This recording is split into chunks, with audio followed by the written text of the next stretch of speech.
तुम्हीही महिन्याचा किराणा किंवा रेशन भरण्यासाठी डीमार्टला जाता. पण नकळत बिल आवाच्या सव्वा होऊन जातं आणि आपल्याला ते लक्षातही येत नाही.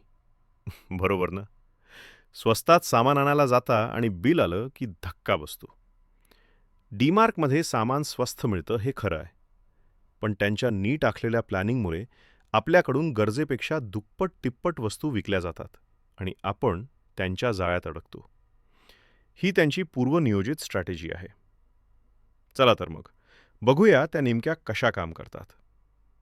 आपण डीमार्कमध्ये जातो तेव्हा ज्या वस्तू घेण्यासाठी गेलो असतो त्यासोबत किमान 10 अतिरिक्त वस्तू घेऊन बाहेर पडतो. हे जवळजवळ सगळ्यांच्याच बाबतीत घडतं. कारण काय?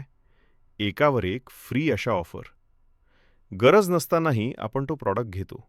कारण फ्री शब्द ऐकताच आपण आकर्षित होतो आणि बास्केट दुप्पट भरून जाते. चिप्स, बिस्किट्स, भडंग, फरसाण, कोल्ड्रिंक्स अशा मोठ्या पॅकेजेसवर 50% डिस्काउंट दिलं जातं. पण त्यामागे वेगळं गणित असतं. उदाहरणार्थ, चिप्सच मोठं पॅकेज ज्याची MRP ₹100 असते, 50% ऑफरमुळे ते ₹50 मिळतं.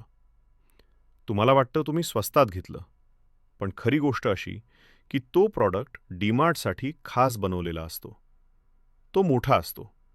पण जर त्यावर लिहिलेल्या प्रतिम कॉस्टकडे लक्ष दिलं, तर ती बाहेर मिळणाऱ्या ₹10 छोट्या पॅकेट प्रति ग्राम कॉस्ट सारखीच असते.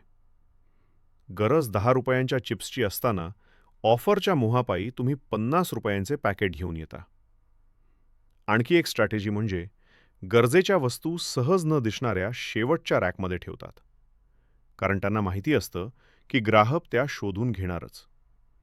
काउंटरवर चॉकलेट्स, कॅडबरीसारखी उत्पादने लावलेली असतात.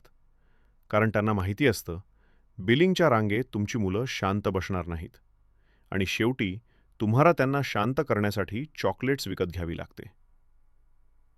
तर अशा प्रकारे डीमार्ट स्वस्त विकून तुमच्या खिशातून जास्तीचे पैसे सहज काढून घेतं. बिल हाती आल्यानंतरच आपल्याला उमगतं की आज थोडं जास्तच शॉपिंग झालं. पण जर तुम्ही आधीच योग्य लिस्ट बनवली आणि जवळच्या किराणा दुकानातून फक्त गरजेपुरतंच सामान घेतलं, तर डीमार्टच्या तुलनेत निम्म्या होऊनही कमी खर्च होईल, हे मात्र नक्की. खरं आहे. तुमच्याही बाबतीत हेच घडतं का?